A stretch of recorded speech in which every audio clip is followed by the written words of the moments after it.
Olá a todos e muito obrigado a você que tem acompanhado os meus vídeos sobre esta série relacionada a mecanismos de aderência.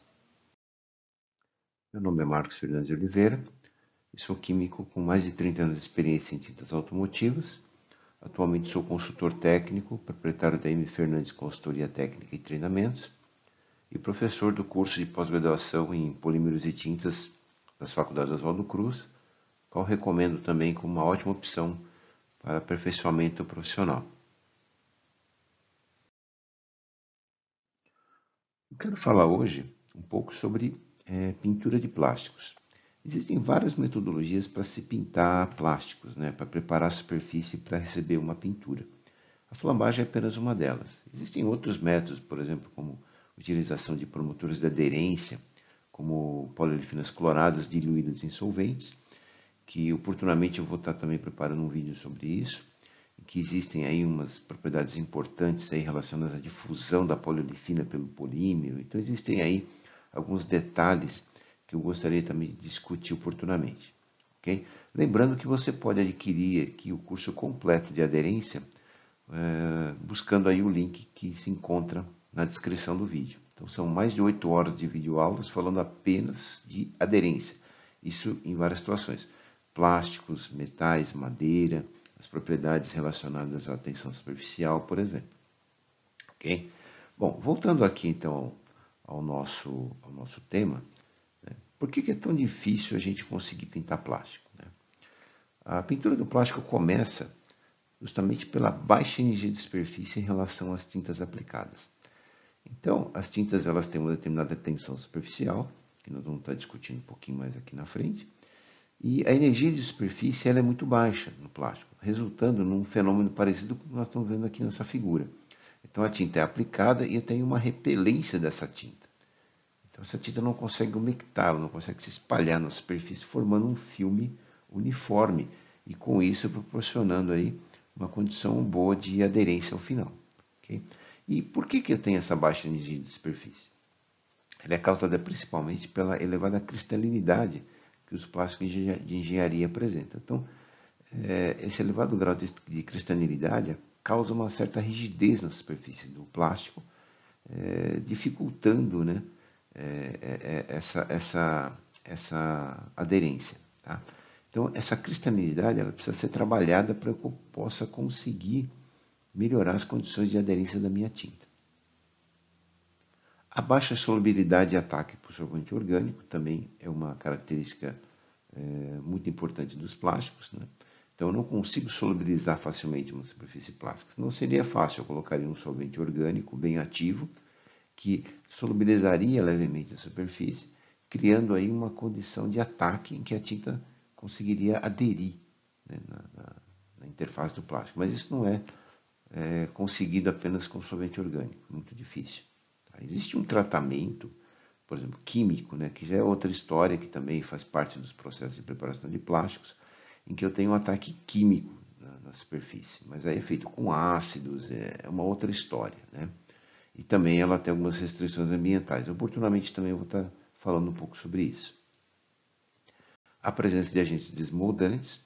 Então, para essa etapa do processo de fabricação do plástico, é muito comum a utilização de silicones para liberar a peça plástica do molde. E esses silicones, eles também ajudam a reduzir ainda mais a energia de superfície. Então, essa repelência que eu estou vendo aqui, ela pode ficar ainda mais crítica. Então, a presença desses agentes desmoldantes, que nem sempre é muito fácil você remover só com limpeza, ele também pode comprometer a pintura do plástico. A presença de agentes antistáticos, como aminas, que também podem interferir aí também na aderência, ok?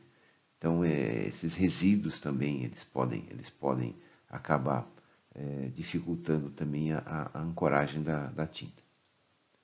E, finalmente, a baixa polaridade da superfície plástica. A baixa polaridade também, ela dificulta a atração da tinta.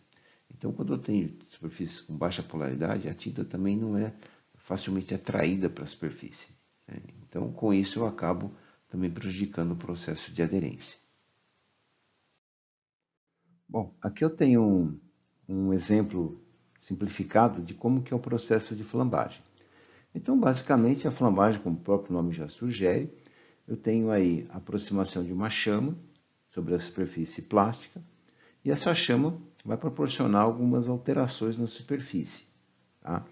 Essa temperatura, aqui a gente tem um exemplo aí com uma chama a 800 graus, mas dependendo do tipo de plástico, da velocidade da linha, essa temperatura pode subir aí até 2000 graus, a temperatura da chama. Tá?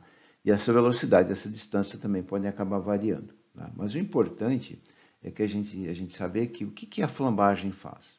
Né? Como nós discutimos agora há pouco, né?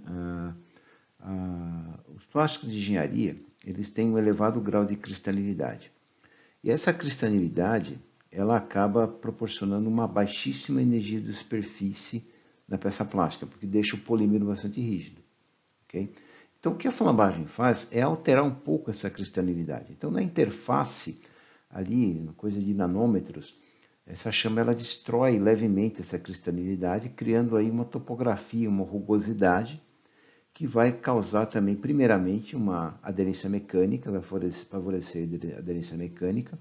No slide seguinte eu tenho uma explicação um pouco melhor disso, né, que a gente chama de aderência mecânica por interlocking, né, ou como uma tradução mais livre, aí, um intertravamento. É como se a tinta penetrasse na capilaridade formada, se solidificando e se encaixando dentro dessa porosidade, criando assim uma aderência mecânica importante. Tá? Além dessa aderência mecânica, eu tenho então a subida da energia de superfície, porque eu quebro a cristalinidade, então a energia de superfície acaba subindo, favorecendo a umectação da tinta, a hora que ela cair sobre o substrato. E uma outra coisa também extremamente importante é a liberação de grupos químicos na interface do plástico. Tá? Isso é algo que poucas pessoas sabem, mas esses grupos químicos eles são muito instáveis. E esses grupos químicos eles são importantes porque eles podem reagir quimicamente com os grupos da tinta, formando verdadeiras ligações químicas entre a tinta e o substrato. E dessa forma, eu consigo ter uma ancoragem química. Além da mecânica, eu tenho uma ancoragem química, porque eu formo ligações químicas verdadeiras entre a tinta e o substrato. Okay? Esses grupos químicos eles são muito instáveis, então por isso que a peça plástica ela tem que ser pintada o mais rapidamente possível. Eu não posso flambar uma peça e querer pintá-la no dia seguinte e ter o mesmo resultado. Então isso não é aconselhável. Então uma vez que eu flambei, esses grupos químicos estão disponíveis, eles têm que ser aproveitados. Okay?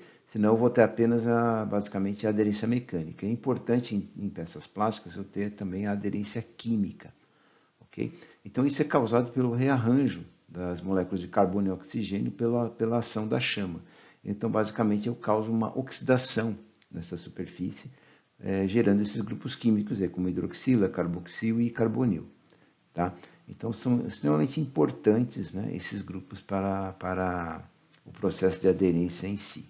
Okay? Mais uma coisa, muito importante a gente mencionar aqui, que não podemos flambar a peça já pintada.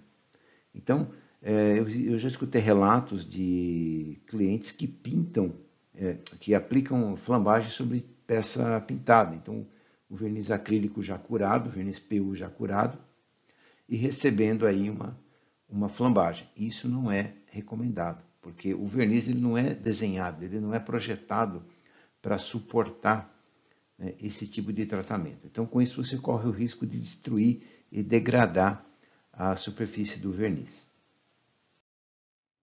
Bom, aqui nesse slide eu tenho a ilustração do que a gente comentou agora há pouco, que é a aderência mecânica por interlocking. Então imagina aqui o substrato, certo?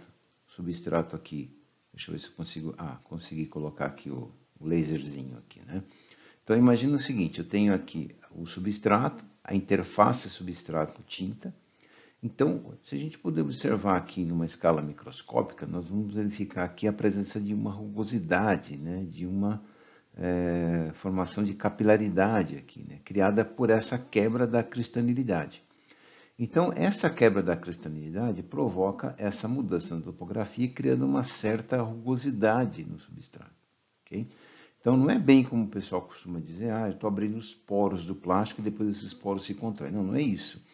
né? O plástico, uma vez que deformou, ele não vai voltar para a condição original. Tá? O material ele vai se conformar na condição, né, em que ele foi ligeiramente influenciado pela chama, criando então essa estrutura, né, levemente rugosa, que vai proporcionar a entrada e encaixe, né, da tinta dentro dessas estruturas capilares. E com isso eu tenho, ao final da cura da tinta, uma aderência mecânica bastante importante para o processo em si. Bom, aqui eu tenho uma tabela mostrando um pouco, né, a alteração da energia de superfície em função do processo de flambagem. Então, antes de mencionarmos, né, essa tabela, é importante nós dizermos o seguinte, né, as tintas automotivas elas têm em torno de uma tensão superficial de 30 a 40 dinas por centímetro. Então, via de regra, eu preciso sempre ter uma superfície com uma energia de superfície maior que a tensão superficial da tinta que está sendo aplicada. Então, normalmente, o que a literatura recomenda são valores da ordem de 45 dinas por centímetro. Então, o substrato tem que ter, no mínimo, 45 dinas por centímetro para que eu tenha uma aderência favorável desses tipos de tinta. Então, na primeira linha da tabela, nós temos aqui a peça não flambada, tem um flamed aqui, certo? Com uma quantidade muito baixa de oxigênio livre, cerca de 1%, e a tensão superficial, a energia de superfície original da peça plástica de 25 a 29 dinas, então muito baixa. Então, numa condição dessa, eu não tenho aderência nenhuma, tá? Como está dizendo aqui. Então, a aderência é nenhuma. Então, se eu pintar diretamente sem flambar, a peça vai desplacar. Tá? Pegando uma peça que já tem uma tensão original de 15 a 21 dinas, né, uma energia de superfície de 15 a 21 dinas, e fazendo uma flambagem leve, né, diria assim, numa linha limite, aqui chama de borderline, tá? A tensão superficial, a energia de superfície dessa peça subiria para 36 dinas por centímetro, e com cerca de 8 a 9% de oxigênio na superfície, mostrando aí o começo da formação de alguns grupos químicos de superfície. Essa condição ela é muito limítrofe, como pode estar dizendo aqui, borderline. Então a aderência ela é na maior parte das vezes fraca. A partir de 45 dinas por centímetro, eu começo a ter uma boa aderência, por exemplo, em tintas base solvente, certo? E também com um teor de oxigênio de 12 a 16%, mostrando aí também a presença de bastante grupos químicos de superfície, que vão favorecer essa aderência, como a gente falou. Tá? Quando essa energia de superfície ela sobe de 55 até 75, e o teor de oxigênio livre é acima de 16%, em sistemas base d'água também eu vou ter uma excelente aderência. Okay? Agora, olha que interessante aqui. Mesmo que eu tenha, aqui embaixo, na última linha, né, as mesmas condições da linha anterior, eu posso ter desplacamento se eu tiver o que a gente chama de overflame. Então, eu não posso também flambar demais a peça, expor a peça demais ao calor, porque senão eu posso correr o risco de causar a fusão, né, a fusão dessa peça. E aí eu causo a degradação térmica do polímero. E com isso, eu acabo perdendo as propriedades que eu precisaria utilizar para a aderência. Okay? Então, isso também tem alguns limites que precisa ser respeitar. Por isso que é importante, né, o processo ter um controle adequado. Ok? Chegamos aqui ao final com uma breve apresentação do meu histórico profissional e para quem quiser conhecer um pouco mais aí da minha carreira. E aqui alguns dados a mais sobre contato, meu perfil no LinkedIn, meu perfil acadêmico Lattes, em que aí eu coloco aí vários trabalhos que eu já publiquei, um livro que eu escrevi também sobre tinta de eletrodeposição catódica e também a participação em livros como o da Abrafat. Então, fico à disposição e muito obrigado aí pela atenção de vocês. Até mais.